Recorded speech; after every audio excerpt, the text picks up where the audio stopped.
Welcome to Khyati connects. నేను విద్య. ఒకవైపు రాష్ట్ర భవిష్యత్తును మార్చే కీలక నిర్ణయాలు, సంచలన బిల్లులపై కేబినెట్ లో చర్చిస్తుంటే రాష్ట్ర డిప్యూటీ సీఎం కూటమికి మూల స్తంభమైన పవన్ కళ్యాణ్ ఎక్కడ? ముఖ్యమంత్రి చంద్రబాబు నాయుడు అధ్యక్షతన జరిగిన అత్యంత కీలకమైన కేబినెట్ భేటీకి పవన్ కళ్యాణ్ డుమ్మా కొట్టారు. ఇదే మొదటిసారి కాదు, 2 సార్లు కాదు. ఇలా గైర్హాజరు కావడం ఇది వరుసగా 4వ సారి. అటు అసెంబ్లీ సమావేశాల వైపు కూడా ఆయన రాకపోవడం రాజకీయ వర్గాల్లో హాట్ టాపిక్ గా మారింది. స్థానిక సంస్థల ఎన్నికలు, బీసీల 34% రిజర్వేషన్ల ఖరారు లాంటి కీలక అంశాలపై చర్చ జరుగుతుంటే పవన్ ఎందుకు దూరంగా ఉంటున్నారు? కూటమిలో లుకలుకలు మొదలయ్యాయా? చంద్రబాబు లోకేష్ లతో డిస్టెన్స్ మెయింటైన్ చేస్తున్నారా? ఈ వరుస డుమ్మాల వెనుక ఉన్న అసలు సిసలైన ఇన్సైడ్ స్టోరీ ఏంటి అనేది ఇప్పుడు చూద్దాం.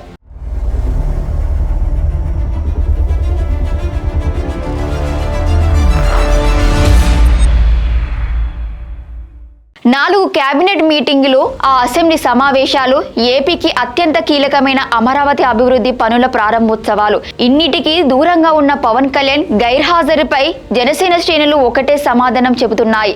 ఆగస్టు 15న జరిగిన వేడుకల సమయంలో పవన్ కళ్యాణ్ అస్వస్థతకు గురయ్యారని, గతంలో జరిగిన శస్త్రచికిత్స ప్రభావంతోనే ఆయన ప్రస్తుతం విశ్రాంతి తీసుకుంటున్నారని జనసేన నేతలు పదే పదే క్లారిటీ ఇస్తున్నారు. అయితే ఇదే సమయంలో ఆయన ఉత్తరాంధ్ర వెళ్లి ఏనుగుల దినోత్సవ కార్యక్రమంలో పాల్గొనటం, ఇతర శాఖాపరమైన మీటింగ్లకు హాజరవుతుండటం విశ్లేషకుల మెదళ్లకు పనిపెడుతోంది. పరామర్శలకు, ఇతర సభలకు వెళ్తున్న పవన్ కీలకమైన కేబినెట్ కు ఎందుకు దూరంగా ఉంటున్నారనేది ఇప్పుడు $1 మిలియన్ ప్రశ్న. రాజధాని అమరావతి, సిఆర్డీఏ కార్యక్రమాలకు సంబంధించి ఏ కీలక డిసిషన్ తీసుకుంటున్న పవన్ కళ్యాణ్ అక్కడ ఉండటం లేదు. ఎమ్మెల్యేలు, ఎమ్మెల్సీల క్వార్టర్ల ప్రారంభోత్సవాలకు ఆయన వెళ్లలేదు. 2 సార్లు కేబినెట్ సమావేశాలకు వచ్చిన మధ్యలోనే వెళ్లిపోయిన ట్రాక్ రికార్డు ఉంది. గతంలో పవన్ కళ్యాణ్ స్వయంగా మనం జై ఆంధ్ర అనాలి, జై అమరావతి అని కాదు అని చేసిన వ్యూహాత్మక సంచలన కామెంట్ ఇప్పుడు గుర్తు చేసుకోవాలి. ఒకవైపు అమరావతి నిర్మాణాల్లో చదరపు అడుగుల లెక్కల్లో అవకతవకలు జరుగుతున్నాయని ప్రతిపక్ష వైసీపీ విమర్శల దాడి చేస్తుంటే, ఆ మరకలు అంటకుండా ఉండేందుకే పవన్ ఉద్దేశపూర్వకంగానే రాజధాని వ్యవహారాలకు దూరంగా ఉంటున్నారా అన్న చర్చ బలంగా సాగుతోంది. మరోవైపు కూటమిలో అంతర్గత కెమిస్ట్రీపై రకరకాల ఊహాగానాలు వ్యక్తమవుతున్నాయి. సీఎం చంద్రబాబు నాయుడు, మంత్రి నారా లోకేష్ లతో పవన్ కళ్యాణ్ మునుపటిలా సఖ్యత లేదా, వాళ్ళ మధ్య రాజకీయం దూరం పెరిగిందా అన్న గుసగుసలు అమరావతి కారిడార్లలో వినిపిస్తున్నాయి. దానికి తోడు పవన్ కళ్యాణ్ ఢిల్లీ బీజేపీ పెద్దల డైరెక్షన్ లోనే నడుస్తున్నారని, ఏపీ రాజకీయాల్లో తనకంటూ ఒక సెపరేట్ ఐడెంటిటీని, స్వతంత్ర వాయిస్ ను బలంగా వినిపించేందుకే వ్యూహాత్మకంగా ఆయన కొంచెం సైలెంట్ అయ్యారంటూ టీడీపీలో ఒక వర్గం కూడా బలంగా వాదిస్తోంది. చూసారుగా, ఇది కేవలం అనారోగ్యమే అయితే సమస్య లేదు, కానీ దీని వెనుక పక్కా రాజకీయ వ్యూహమే ఉంటే మాత్రం కూటమిలో సంచలనాలకు కుదవ ఉండదు. స్థానిక సంస్థల ఎన్నికల శంఖారావం మోగుతున్న వేళ, బీసీ రిజర్వేషన్లపై సంచలన నిర్ణయాలు తీసుకుంటున్న వేళ, డిప్యూటీ సీఎం వరుసగా గైర్హాజరు కావడం ప్రజల్లోకి ఎలాంటి సంకేతాలు పంపుతోంది? వైఎస్ఆర్సీపీ ఈ అవకాశాన్ని ఎలా వాడుకోబోతోంది? దీనిపై జన సైనికులు, కూటమి పెద్దలు ప్రజల్లో ఉన్న అనుమానాలను ఎలా పటాపంచలు చేస్తారు? రాబోయే రోజుల్లో ఏపీ పాలిటిక్స్ ఇంకెంత హీటెక్కబోతున్నాయో వేచి చూడాల్సిందే. Thank you for watching Khyati connects.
Welcome to Khyati connects. నేను విద్య.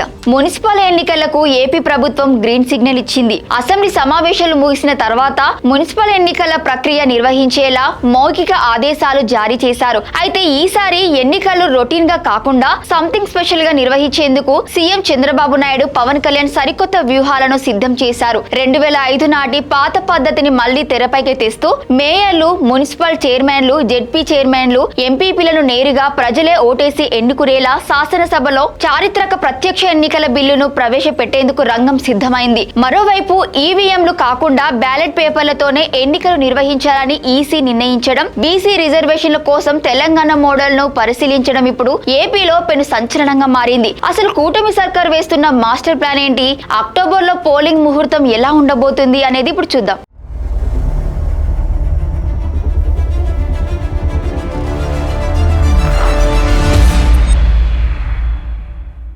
స్థానిక ఎన్నికల విధానంలో విప్లవాత్మక మార్పులకు కూటమి ప్రభుత్వం శ్రీకారం చుడుతోంది. క్యాంపు రాజకీయాలు, బెరాసారాలు, కౌన్సిలర్లు కొనుగోళ్లకు శాశ్వతంగా చెక్కు పెట్టేందుకు ప్రత్యక్ష ఎన్నికల విధానాన్ని అమలు చేయాలని నిర్ణయించింది. 2005కు ముందు మేయర్లు, మున్సిపల్ చైర్మన్లను ఓటర్లు నేరుగా ఎన్నుకునేవారు. ఆ తర్వాత వచ్చిన ప్రభుత్వాలు పరోక్ష పద్ధతిని ప్రవేశపెట్టాయి. ఇప్పుడు మళ్లీ పాత పద్ధతిని తీసుకొస్తూ మేయర్, మున్సిపల్ చైర్మన్లతో పాటు జెడ్పీ చైర్మన్లు, ఎంపీపీలను కూడా ప్రజలే ఓటేసి ఎన్నుకునేలా మున్సిపల్, పంచాయతీ చట్టాల్లో సవరణలు చేస్తోంది. దీనికి ఇప్పటికే కేబినెట్ ఆమోదం తెలపగా ప్రస్తుత అసెంబ్లీ సమావేశాల్లోనే బిల్లును ఆమోదింపజేసేందుకు ప్రభుత్వం సిద్ధమైంది. అక్టోబర్ లో జరగనున్న 123 మున్సిపాలిటీలు, నగర పంచాయతీల్లో ఈ డైరెక్ట్ ఎలక్షన్ విధానం అమలు కానుంది. తొలుత స్థానిక సంస్థల ఎన్నికలను ఈవీఎంల ద్వారా నిర్వహించి నయా ట్రెండ్ ను సెట్ చేయాలని రాష్ట్ర ఎన్నికల సంఘం భావించింది. కానీ రాష్ట్ర వ్యాప్తంగా ఎన్నికల నిర్వహణకు సరిపడా ఈవీఎంలు అందుబాటులో లేకపోవడం ఎన్నికల సంఘానికి పెద్ద షాక్ గా మారింది. దీంతో సాంప్రదాయ బ్యాలెట్ పేపర్ల విధానంలోనే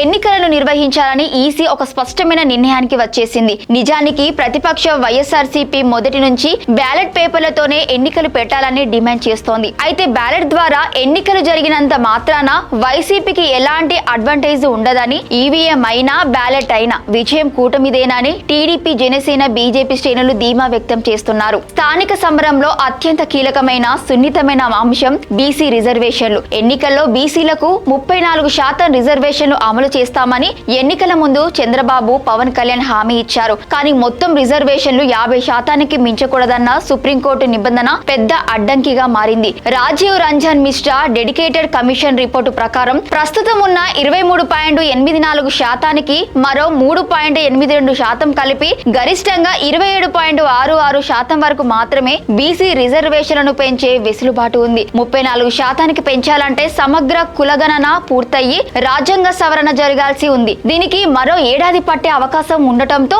అక్టోబర్ లోనే ఎన్నికలు పూర్తి చేయాలన్న పట్టుదలతో ఉన్న కూటమి ప్రభుత్వం తెలంగాణ మోడల్ ను ఫాలో కావాలని చూస్తోంది. చట్టబద్ధంగా 27.66% రిజర్వేషన్ అమలు చేస్తూనే కూటమిలోని 3 పార్టీలు కలిపి స్వచ్ఛందంగా 34% స్థానాల్లో బీసీలకే టికెట్లు కేటాయించి హామీను నిలబెట్టుకోవాలని ప్లాన్ చేస్తున్నాయి. ఇక ఎన్నికల షెడ్యూల్ విషయంలోనూ పూర్తి స్పష్టత వచ్చేసింది. ప్రస్తుతం ఫైనల్ ఓటర్ లిస్టు తయారీ చివరి దశకు చేరుకుంది. అక్టోబర్ 3వ తేదీన తుది ఓటర్ల జాబితా విడుదల కానుంది. ఆ జాబితా వచ్చిన 1 లేదా 2 రోజుల్లోనే, అంటే అక్టోబర్ మొదటి వారంలోనే స్థానిక సంస్థల ఎన్నికల నోటిఫికేషన్ విడుదలయ్యే అవకాశం ఉంది. ముందుగా మున్సిపాలిటీలు, కార్పొరేషన్లకు పురపోరు నిర్వహించి ఆ వెంటనే మండల, జిల్లా పరిషత్, పంచాయతీ ఎన్నికలను పూర్తి చేయాలనేది ప్రభుత్వ కార్యాచరణ. చూసారుగా, మేయర్లకు ప్రత్యక్ష ఎన్నికలు, బ్యాలెట్ పేపర్ల పోరు, బీసీలకు రాజకీయ ప్రాధాన్యత, ఇలా పక్కా వ్యూహాలతో కూటమి సర్కార్ ముందుకు దూసుకెళ్తోంది. మరి ప్రత్యక్ష ఎన్నికల బిల్లుతో క్షేత్రస్థాయిలో రాజకీయ సమీకరణాలు ఎలా మారబోతున్నాయి?